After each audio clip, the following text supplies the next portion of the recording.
In this video, I wanted to look at labeling thoughts. Labeling thoughts is really important when we're looking at diffusion, because in the action of labeling, we are diffusing. We're separating ourselves from the content of the thought and putting it into a category. And categories have a lesser impact, and in particular because we're using different language. And I want to go through 3 different case studies with you and how I've gone out and used this, and look at also some of the models that we can go out and use in this. So diffusion using labels looks like this. We have thoughts that run on a particular theme, and these thoughts can actually be about the same theme. They relate to the same issue or the same concern, and so we want to categorize all of those thoughts that we slot in to become one category, rather than having to diffuse from every single thought, which can be tiring and it's almost counterintuitive. We want to be able to see it as a whole, see it as one category, and be able to just diffuse from that, allow it to be there, not take it too seriously, be somewhat lighthearted with it. So what we've got here in terms of the labeling categories is an album. So it would be like a CD album, and all the thoughts would be the different tracks. So what are all the tracks that you're hearing? Let's package them into a CD album, and we can go out and label it from that sense. From a book perspective, we're going in, obviously we've got the chapters, and in each chapter we've got all of these thoughts that we pop in there. So if we took all of the thoughts of your life and we popped them into a book, what would the book be called? So that's kind of how we would go out and deliver it. We would be discussing what are all the thoughts, and depending on what all the thoughts are, we might even put them into chapters and have a bit of a discussion around that, and then give the book a title. And finally, we might look at the episodes within a TV series. So we've got a TV series over here, and there's plenty of different episodes. If we consider what a TV series would look like, there are themes that travel along the whole of it, and then there's episodes of what things happen, but the themes remain the same, the characters remain the same, and so we'd go out and give a name, a label to that TV series. So how this would actually look in the clinical sense is, I'll give you some examples. The first one is about a young lady that came and saw me, who was experiencing an enormous amount of stress and was just overwhelmed. And what was interesting, it wasn't actually an anxiety type response. It was more just this enormous stress and pressure. And we looked at what she was doing, and her schedule of what she was doing from the morning till night was absolutely incredible. She had a couple of young children, and so it would be waking up before them, preparing what they need to have for school. They were about 8, 9 years old, a couple of years apart. And so she'd be preparing for them. She'd also be organising everything for her partner, and then she'd be racing off to work. And she was quite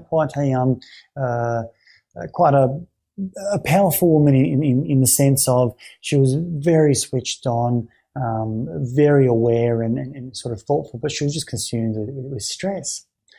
And so she would work all the way into the evening. She would be juggling all sorts of things, managing people, trying to get to the gym, trying to make sure she gets home to cook a 3-course meal, and so on and so forth. So it was all these expectations. There was an enormous amount of stress.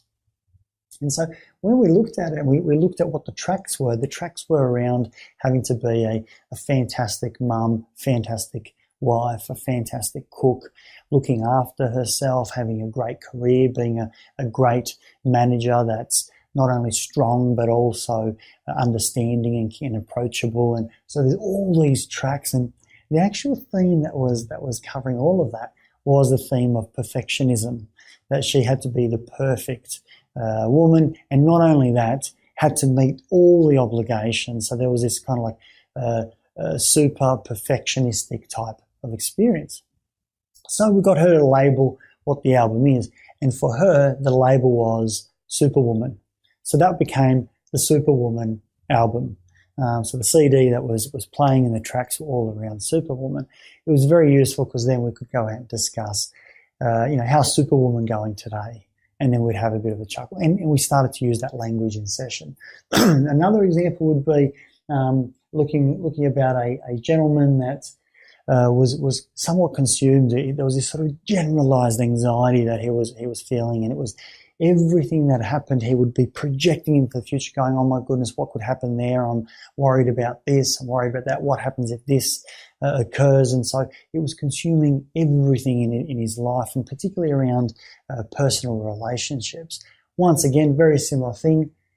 We used these categories to put it first into chapters. So there was a chapter about worrying about a particular friend. There was a chapter about worrying about work. There was a chapter about making sure that he's dressed well enough, that he's going out and sending out the right invites when he was going out and doing planning social events and so on. Lots to do with personal relationships. Now, we didn't have to, the label didn't end up being around personal relationships. It actually ended up being, oh no. So every time that something was going to occur or something was being planned, the oh no story came about. So the oh no about this, the oh no about that, even though they were different thoughts, in actual fact, the theme was the same. These are the theme captures. Right here. And the TV one is another one that I like to use. The episodes is quite useful. And an example for that person was a female that was in a long-standing relationship, and there was a trust theme going on at that time, and there was a lot of worry about infidelity. There were some I suppose questionable instances that occurred, so that there was reason for all this trust issues, but at the same time it was starting to consume her relationship. And so we looked at trust in which areas, and it was a lot of it was about why hasn't he come home, who's he with, and so on and so forth. And it was a lot of it had to do with checking time and trying to find his location at the time. So the episode became, where is he? My apologies, the TV series became, where is he? So, it was the where is he show. And so we'd be able to discuss, where's the where is he show at the moment. And I'd ask her in session, I go, well, where is he at the moment? We'd have a bit of a chuckle, how's that story going for you? And in actual fact, she'd go, oh, I think he's at work. And then she'd get caught up in it, and we'd say, hey, wait a second. Sounds like it's the same story again.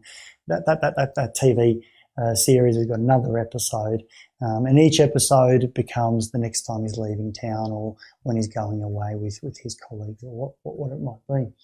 So that's the way that we'll go and we'd label our thoughts, put them into these categories. These are the themes. It's much easier to contend with a theme, to work through a theme, to look at diffusion in that way. And just breaking it down into tracks or chapters or episodes makes it a little bit easier to discuss, because sometimes it's easier for a client to recognize, I'm worried in this instance, and I'm also worried in this instance, and I'm worried also in this instance. So they're different chapters of the oh no story. So break apart the themes into chapters, or create the chapters from the thoughts, and then put those chapters into a big category that we can use. It's much more user-friendly. So good luck with that, and consider also some of the themes that you hear in your life. And see you next time.